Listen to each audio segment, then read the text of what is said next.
So I welcome you all to this third class of the structure of atom lecture. So I am Varad Daoo. I am a doctoral student at the Department of Chemical Engineering, IIT Kanpur, and also a PMRF fellow. Right. So let us start. So in the last class, what we have seen is uh, we have seen that around 400,000 BC, uh, Greek scientists as well as Greek philosophers as well as Indian philosophers both independently coined the discovered or hypothesized uh, atom as the fundamental building block. So the name which was given by Greek philosophers was atomio, and the name given to the atom by Indian philosophers was Parmanu. Then further we saw that in around 1808, Dalton came up with the first theory of atom for the in the modern science, and then we studied about his theory and his drawbacks. And then later we studied about the cathode ray tube experiments performed by J.J. Thomson, which which discovered a certain type of rays called as cathodic rays, and these experiments also discovered a fundamental particle, a subatomic particle, that is electron, and thereby finding an error in Dalton's theory, and hence Dalton's theory was no longer valid, and there was a need for an alternative or the upgraded theory. So cathode rays was discovered, and we also studied the properties of these cathode rays, and we also discovered that these are negatively charged particles, and these also have energy. Then they move from cathode to anode. This we have studied, and then we established that subatomic particle called electron is present. And then further, we studied how this charge to mass ratio of electron can be found out, and then we further studied the Millikan's experiment, Millikan's oil drop experiment, by which we calculated the mass of electron. And since we already knew the charge to mass ratio from previous experiments, and now with Millikan's experiment, oil drop method, we could find the mass of the electron, thereby finding the mass of electron, right?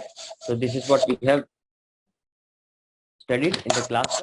So in this class, what we are going to study is we are going to study the anodic rays, right? So since it was cathodic ray was discovered and electron particle was discovered, it was highly hypothesized that a positive particle, which was later discovered as proton, should also be present, because atom in a whole is neutral. So that is what we are going to study, right? So let me first write recap. Lecture 3, structure of atom. The first topic which we are going to study is discovery of protons, positively charged particle. The presence of negatively charged electrons in an atom suggested that there must be some positively charged particle, because the atom on the whole is electrically neutral. In 1836, Goldstein discovered that in addition to cathode rays, a new kind of rays are also found streaming behind the cathode rays in discharge tube experiments, right? And these rays traveled in the direction opposite that of cathode rays, right? So the experiments which was performed by J.J. Thomson, we know that this experiment gave rise to discovered the cathodic rays. But on close analysis of the same experiment was done by Goldstein in 1836, right? Goldstein discovered anode rays, right? So he did the close analysis of the same experiment performed by J.J. Thomson, thereby discovering a anodic rays, and these anodic rays travel in a direction opposite to cathode rays, and have also negative charge opposite to anode rays, right? So let me do it. Okay. So this is the experiment. So this is a pictorial representation of the experiment performed by Goldstein. So so if you can remember, in the last class we have seen that this was the cathode ray, this was the tube, in which a gas was present, and this whole setup was exposed to a very high potential and a very low pressure, right? So low pressure was maintained with the help of vacuum pump, and high voltage was maintained by using this thing, by using these cells. And then this is the perforated cathode, right? And this is the anode, and the anode rays travel from negatively charged electrode, that is the cathode, to positively charged electrode, that is anode. So this is the direction of cathode rays, right? We have seen. And but close analysis of the same experiment revealed that in the direction which is opposite to cathode rays, so this is the direction of cathode rays, and in direction opposite to cathode rays, that is this direction, anode rays could also be found, right? So by this way, E. Goldstein in 1836 discovered anode rays, right? So now we will see about the properties of these anode rays. Characteristics. Right? So these rays are also deflected by magnetic and electric field like cathode rays, but the deflection of anode rays is in direction opposite to that of cathode rays, right? This means that these rays consist of positively charged particles and were also named positive rays or canal rays or anode rays, right? The characteristics are follows. The anode rays travel in straight line, which is expected,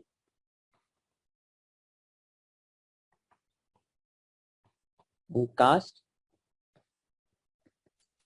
shadow of the object placed in their path, right? Second characteristic is the anode rays are deflected by magnetic and electric field, just like cathode rays, but the deflection of anode rays is in a direction opposite to that of cathode rays, right?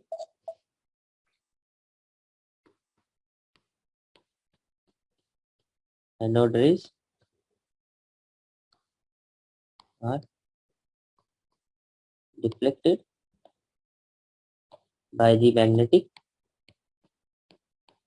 as well as electric field like cathode rays, but the is deflection of anode rays is in opposite direction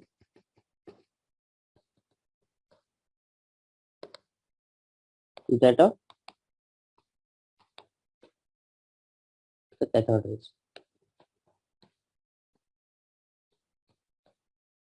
right? So in order to show this, let me grab a picture, right? So here, right, you can see, right? So these are the anode rays. So when these anode rays are exposed to electric field, so this is the positively charged electrode, this is the negatively charged plate. So when these anode rays are exposed to electric field, the path, if the electric field would not have been present, the path would have been like this, right?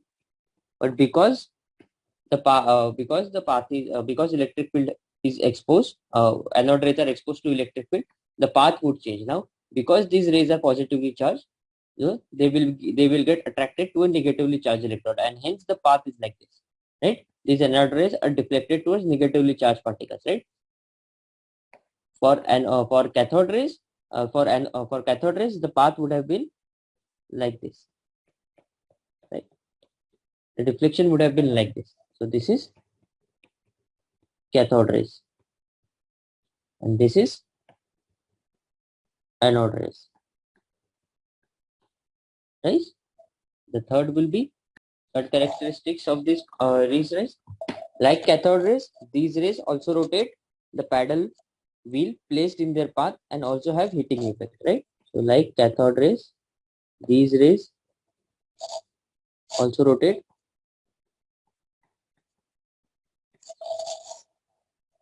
the wheel placed in their path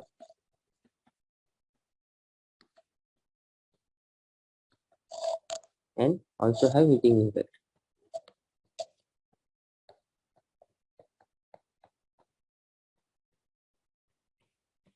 Right?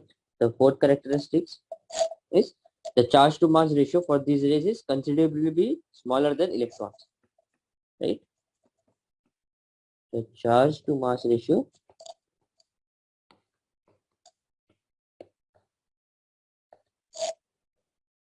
for these rays is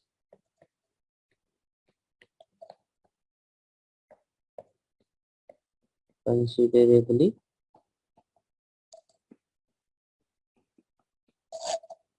smaller than electrons.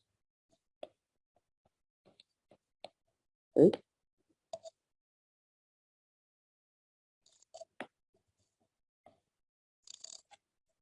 Right? The fifth and last point is unlike cathode rays, the E by M ratio, that is the charge to mass ratio of positive rays, depend upon the nature of gas taken in the tube, right? So unlike cathode rays, the charge to mass ratio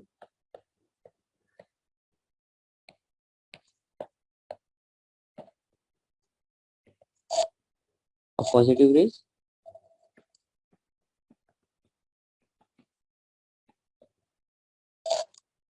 depends upon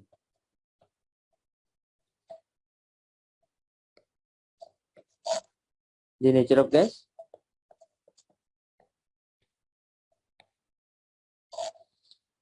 taken in the tube,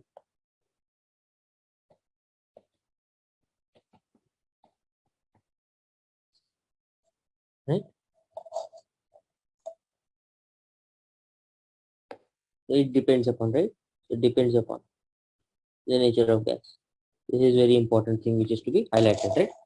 Now let us understand how the charge to mass ratio of particles which consist of anode rays was computed, right? So by means of deflection in electric and magnetic field, which is similar to what was done for the calculation of charge to mass ratio of particle of cathode rays. The charge to mass ratio for this anode rays was also found out, right? So by means of deflection in electric and magnetic field, charge to mass ratio of particles constituting anode rays was determined for different gases in the same manner, right? As for cathode rays, it was found that the value of E by M for these rays is not constant and is considerably smaller than for electrons. Unlike cathode rays, the charge to mass ratio of anode rays was found to depend upon the nature of gas taken in the discharge tube. This is obvious because positively charged particles are produced by the loss of one or more electrons from the neutral atoms of the gas contained in the discharge tube. Therefore, the mass of positively charged particles will depend upon the nature of the gas. In case of hydrogen, the charge to mass ratio was maximum, right? So let me write this down also, right? So the charge to mass ratio of particles constituting anode rays, right? So the conclusions which were obtained was unlike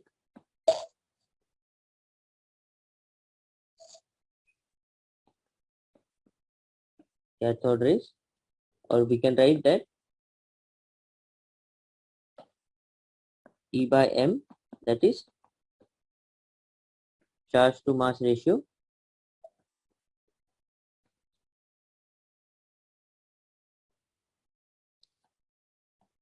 of particles constituting anode rays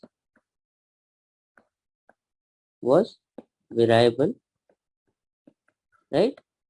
And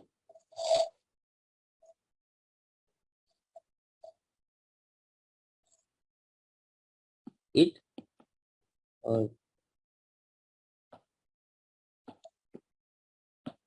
E by M ratio was smaller than electron, right? And depends upon the gas undertaken, right? Gas undertaken is smaller, right?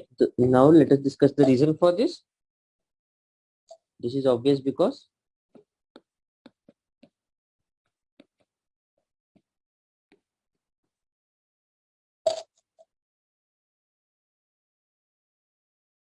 positively charged particles are produced by loss of one or more electron from the neutral atoms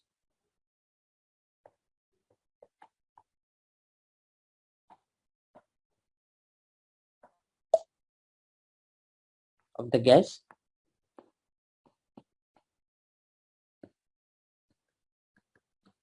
contained in the discharge tube,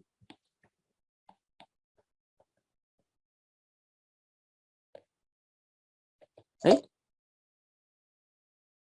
And hence the mass of positively charged particle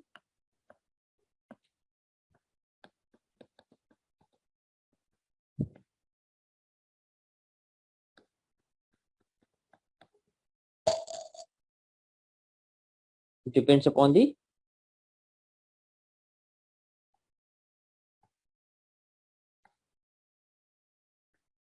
nature of gas, right? So in case of hydrogen,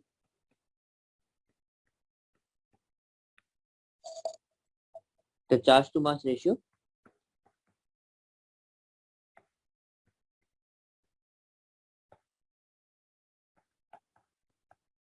was found out to be maximum,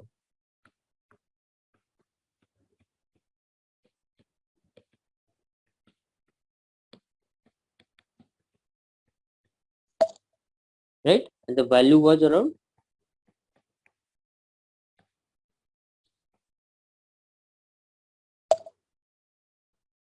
9.58 into 10 raised to power 7 coulombs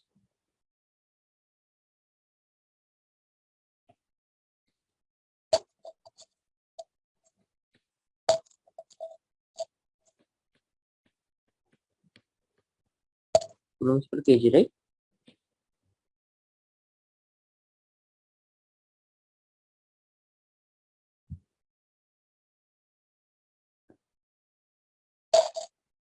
Okay. Its charge has been found out to be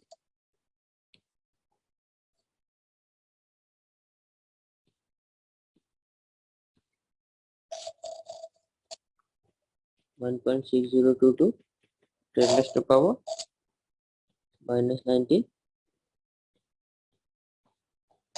coulombs, right? Which is equal to the magnitude but opposite in sign to that of an electron. That is 1 unit of positive charge, right? Since E by M ratio is maximum for hydrogen, the mass of positively charged particle obtained from hydrogen is the smallest, and hence its mass can be calculated from this, right? So what we know is for hydrogen, we know E by M is around 9.58 into 10 raised to power coulombs per kg, right? And we also know unit positive charges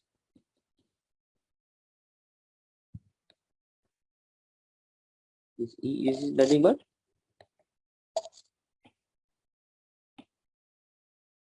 1.6022 10 raised to power minus 19 coulomb. Hence M is nothing but E by m, which is nothing but 1.6022 10 raised to power minus 19 coulombs divided by 9.58 10 raised to power 6 coulombs per kg, which is 1.67 10 raised to power minus 27 kg, right?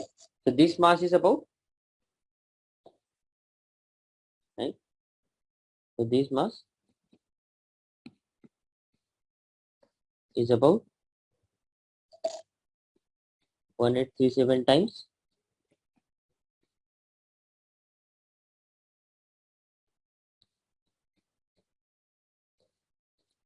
the mass of electron, right?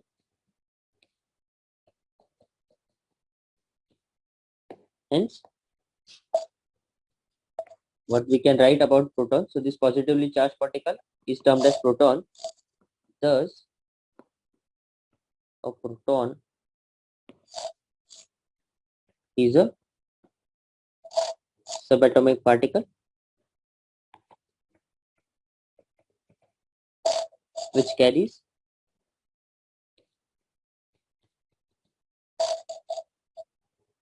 one unit positive charge,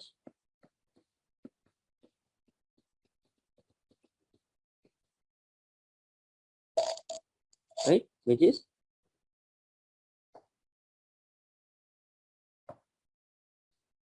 1.6022 10 raised to power minus 19 coulombs and has a mass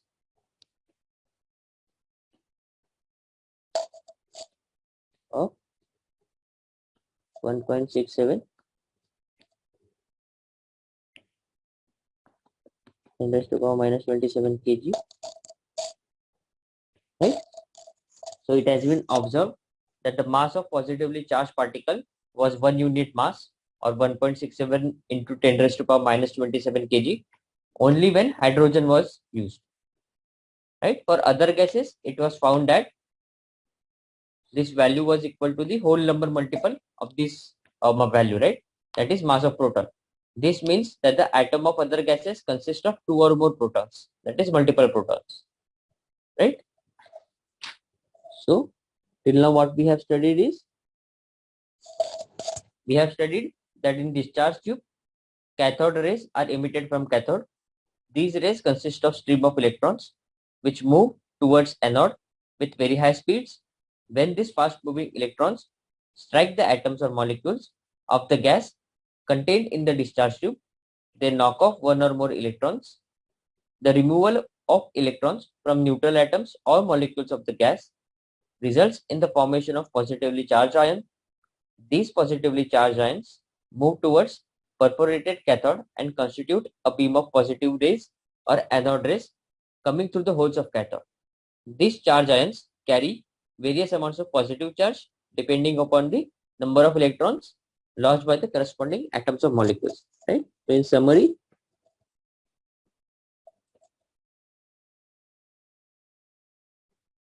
right, what we have studied is, number one, we have studied that in discharge tube,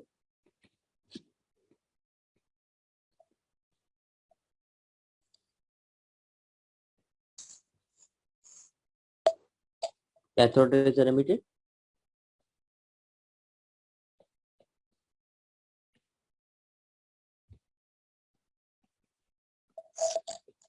from the cathode.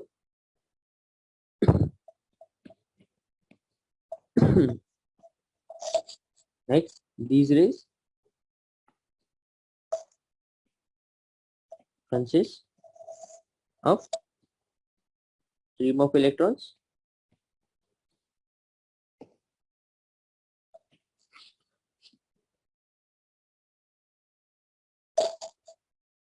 which move towards anode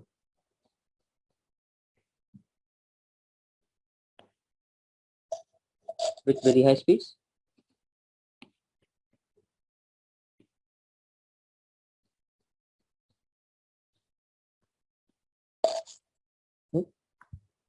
When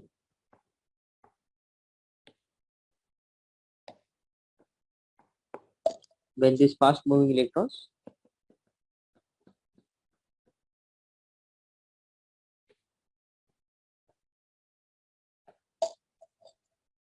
strike the atoms or molecules,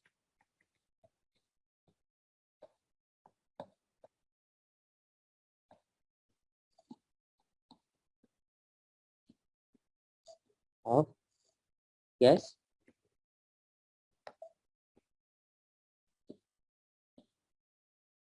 contained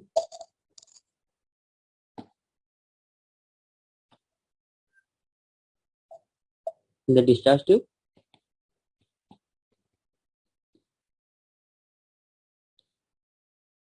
right? They knock off one or more electrons,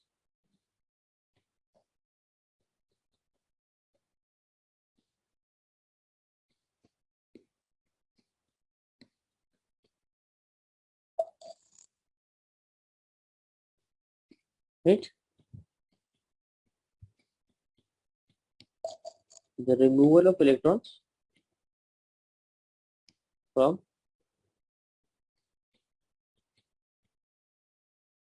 neutral atoms or molecules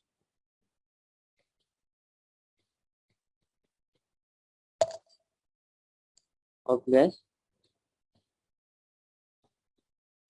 results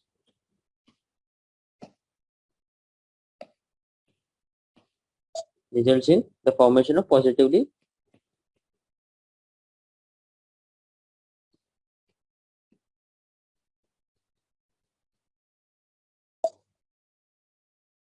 charged ions.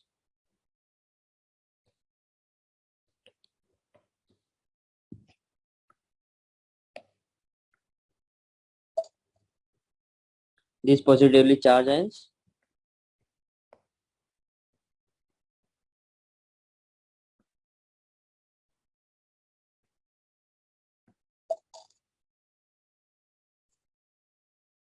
move towards perforated cathode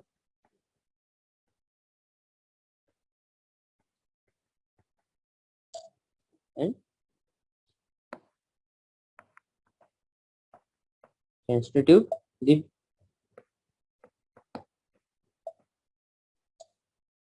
beam of anode rays, right?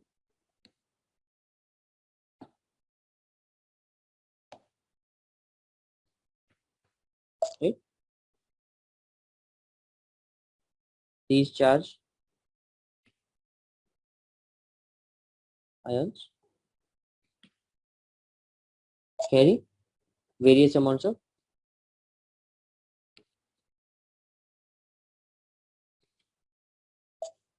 electrons lost by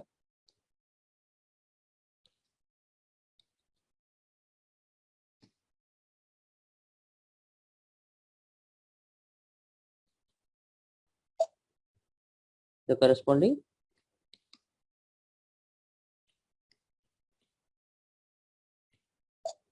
atoms or molecules,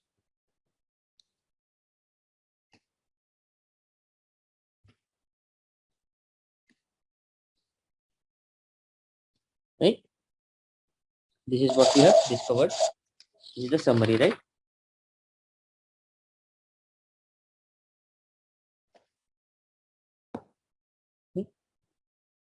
So now let us discuss the arrangements of electrons and protons in an atom, right? The next topic is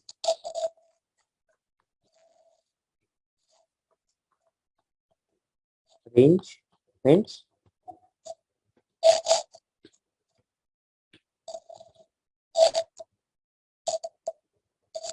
or arrangement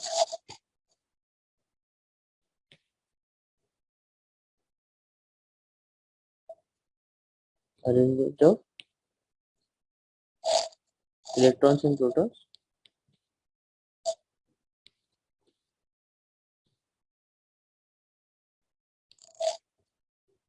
in an atom.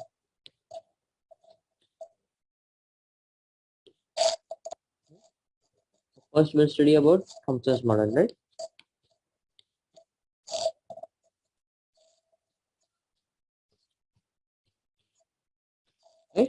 after the discovery of electrons and protons, scientists started thinking of arranging these particles in an atom. So different models were proposed to explain the distribution of subatomic particles in an atom. The first simple model was proposed by J.J. Thomson, known as Thomson's atomic model. Right? So J.J. Thomson proposed that an atom consists of a uniform sphere in which positive charge is uniformly distributed.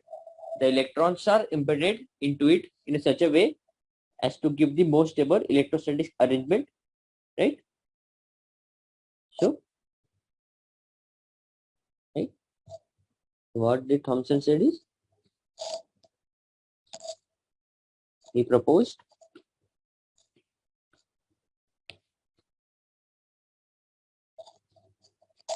that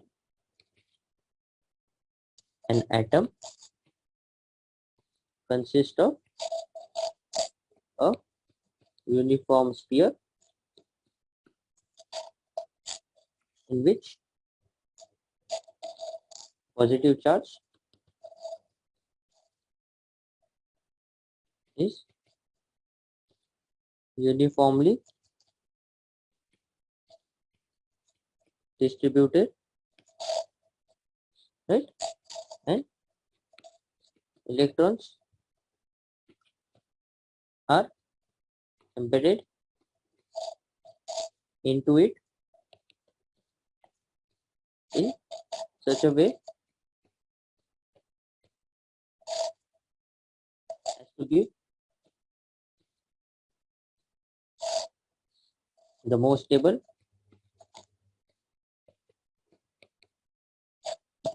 electrostatic arrangement, right?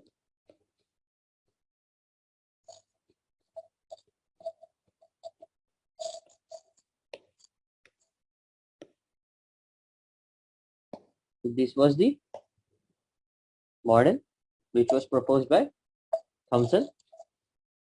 So this is a representation of atom, a spherical particle, a sphere, and its radius he gave as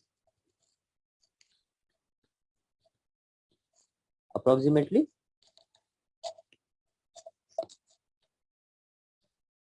10 raised to power minus 10 meters, around 1 angstrom, and which is equal to the size of atom. This model was much like, so here you can see, so the blue region is the positive sphere which is uniformly distributed, positive charge which is uniformly distributed, and this here represents the negatively charged electron, right? So this model was much like pudding or a cake embedded with resins. Therefore, this model is also known as plum pudding model, right? This model was also compared with watermelon model of positive charge, in which seeds, that is electrons, are embedded. Therefore, this model is also given different name such as resin pudding, plum pudding, or watermelon model. An important feature of this model is that the mass of atom is considered to be evenly spread, right, around the atom. So this model explains some of the known properties and electrical neutrality of atom. However, it was soon discarded when Rutherford and his co-workers observed unusual scattering of alpha particles by the thin metal foils. Since this model could not explain the experimental results, it was then rejected, right? So this model is also called as was also called as plum pudding model or watermelon model.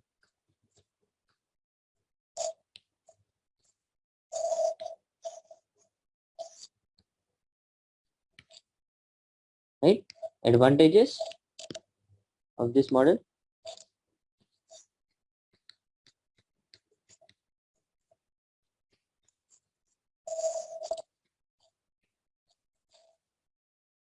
This model explains the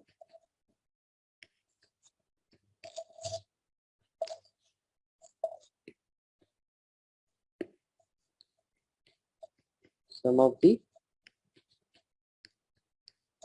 known properties and electrical neutrality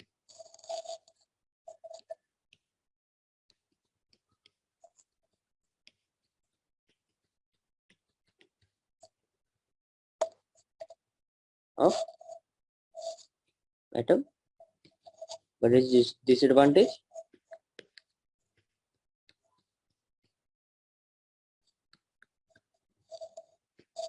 How is it?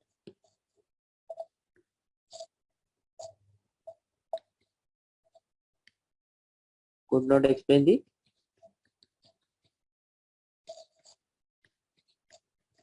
experimental observations of Rutherford gold foil experiment.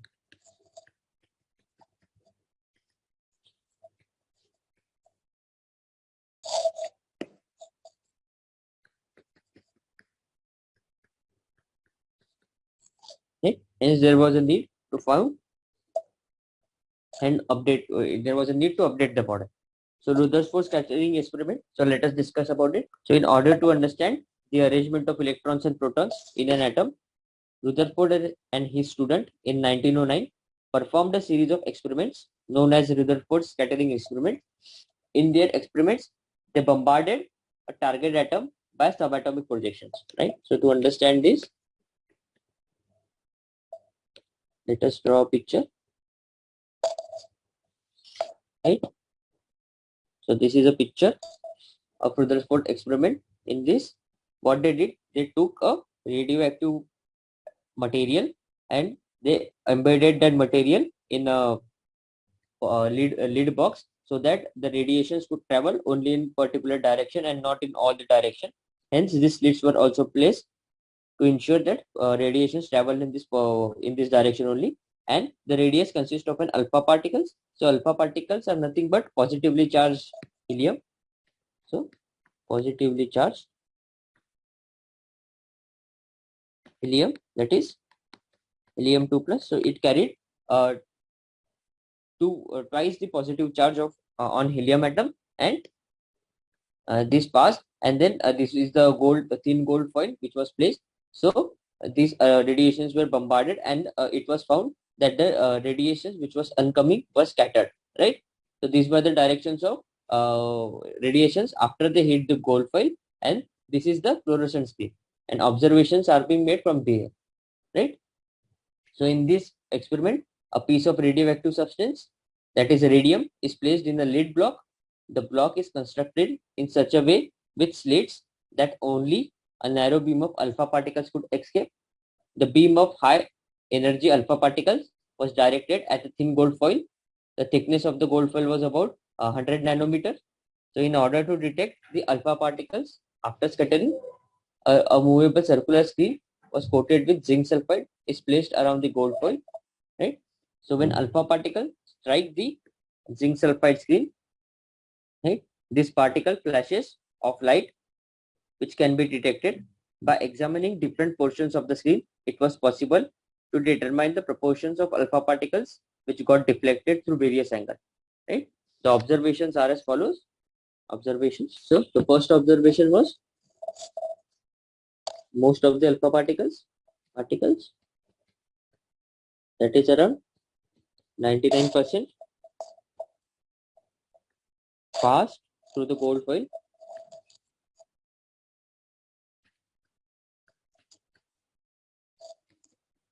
Gold foil undeflected. Right.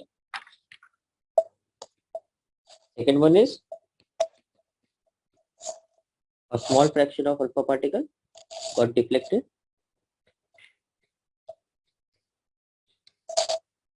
through small angles.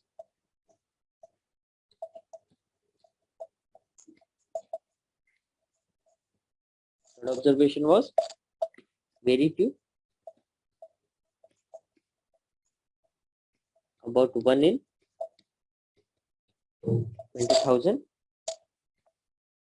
did not pass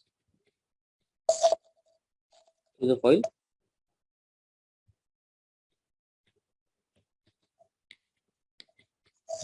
Right? At all. But suffered large deflection.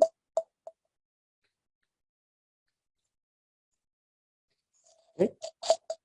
More than 90 degree or even more, or even came back, suffering a deflection of 180 degree. Right? So let us understand the observations from image deflection. So you can assume that this is the gold foil, atoms of the gold, right? So most of the deflections, that is around these rays A called. So these are the rays which traveled. Most of the rays traveled undeflected. Only some, that is B, got a deflection, right? So these are the deflections, right? And then very small atoms rebounded, right? Rebounded or suffered a large deflection, right? So if the Thomson's model would have been correct, then the deflection would have been like this, right? Right? This is the Thomson's model, in which this is the atom. A positive charge is uniformly distributed throughout the atom, and the negative charge electrons are embedded in it. So if the Thomson's model would have been correct, so then particles would have, like alpha particles would have come in this way and got deflected like this, right? So we would have seen a lot of deflection, right? Deflection of this pattern, right?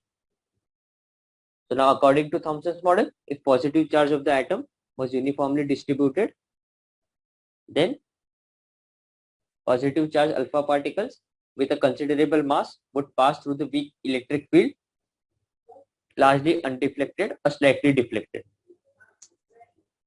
right? However, the observation which he noted was completely different, and hence Thomson's model could not provide answer for this observation and therefore was discarded, right? So how did Rutherford explain, right? How did he Rutherford explanation, right? Explanation of observations, right?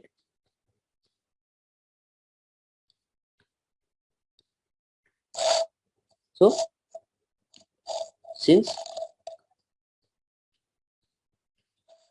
most of the alpha particles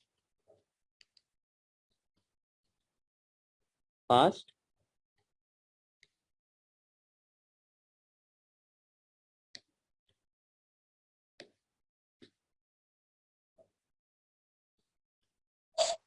through the gold foil and deflected, it means that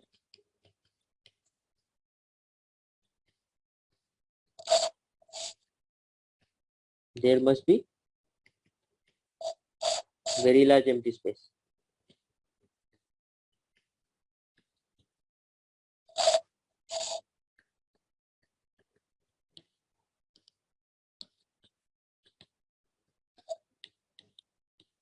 right? Very large empty space. Number two, alpha particles are positively charged and have considerable mass. Hence, they can be deflected.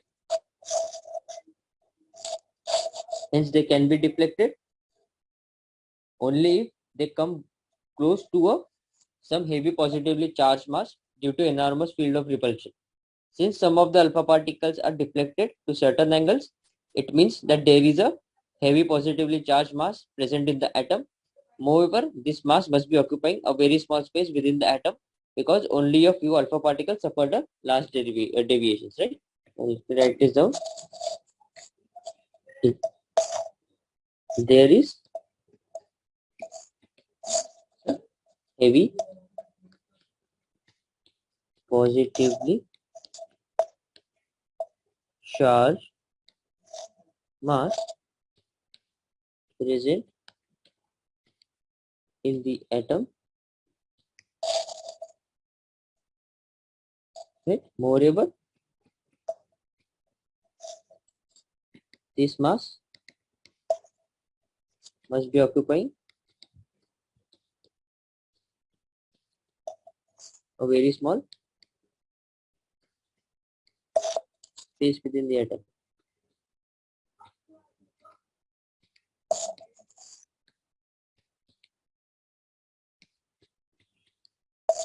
because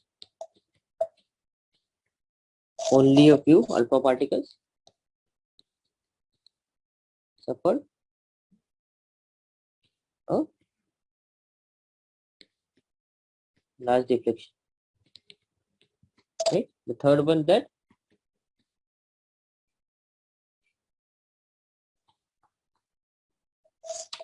the strong deflections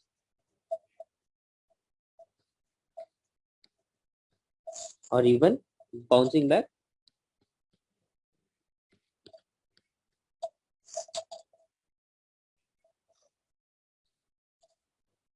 of alpha particles from the foil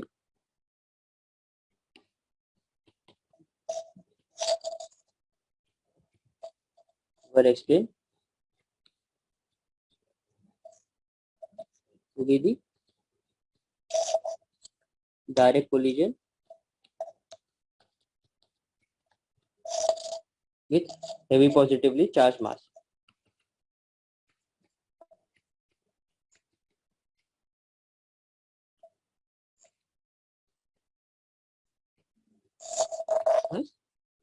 Right? This positively heavy charged mass, which occupies only a small volume in an atom, is called nucleus. So, based on the basis of above experiments and observation, Rutherford proposed a model for structure of atom called Rutherford's nuclear model, right? Rutherford's atomic model. So, the main features of this model are: in an atom, the entire mass and the positive charge is concentrated in a very small region at the center known as nucleus, and it was observed that the volume occupied by the nucleus is negligibly small as compared to the total volume of atom, right? So in an atom, the entire mass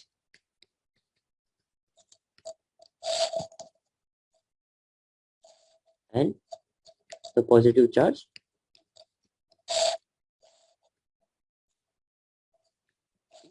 concentrated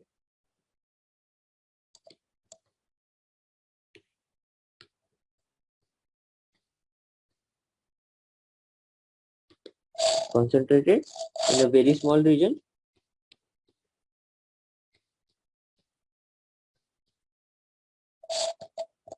at the center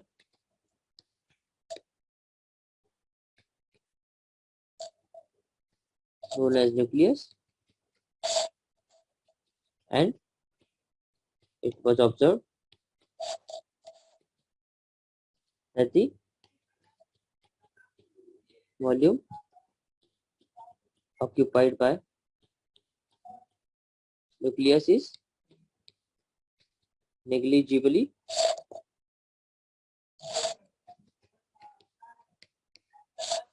small as compared to the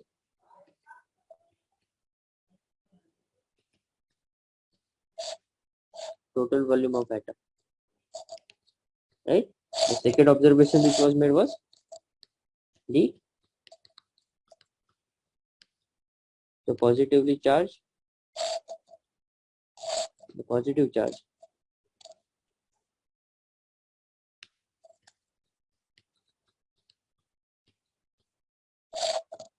of the nucleus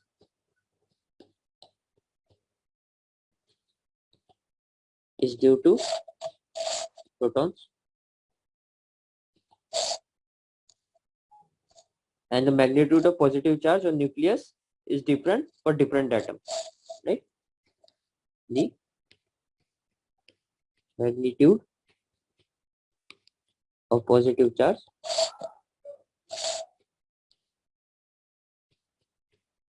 on the nucleus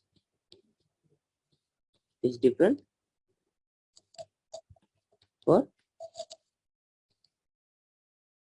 different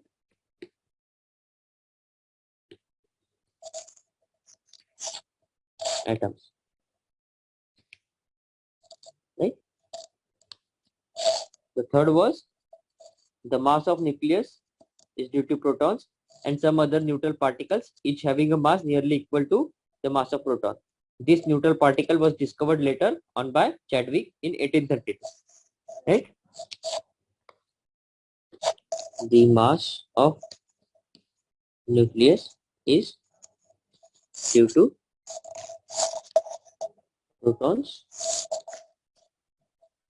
and some other neutral particle. Right? The fourth conclusion was the nucleus is surrounded by negatively charged electrons, which balances the positive charge on the nucleus. Thus, the atom is electrically neutral. Right? The nucleus is surrounded by negatively charged electrons, which balances the positive charge of the nucleus.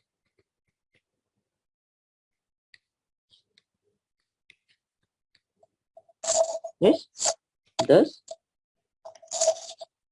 the atom is thus making the atom electrically neutral.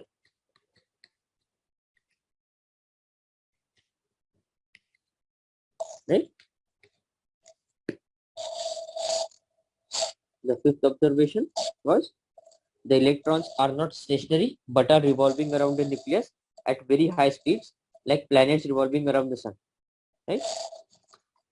The electrons are not stationary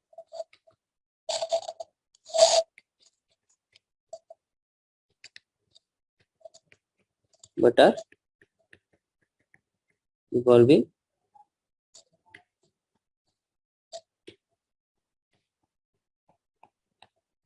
around the nucleus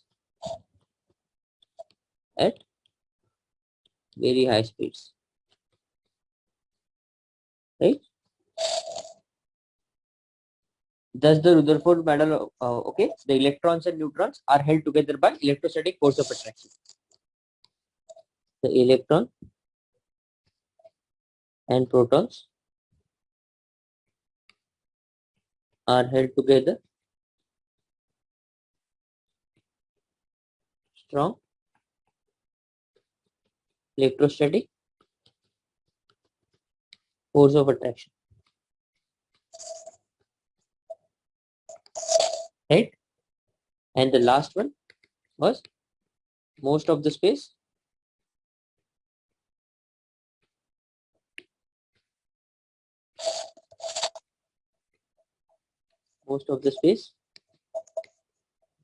inside the atom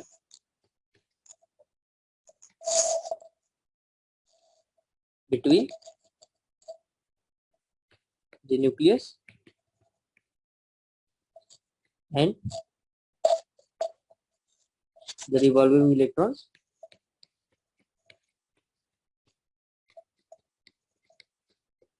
is empty. Right? So these were the observations. These were the Rutherford. These are the Rutherford's new nuclear model of atom. Right? So in summary, what we have learned is,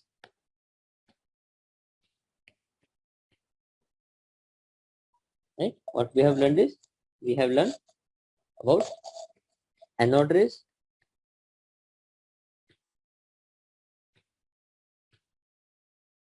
right? Anode rays. We have learned about the Q by M ratio of anode rays, how anode rays were discovered, what is the charge on anode rays, what is the mass of atom anode rays, characteristics of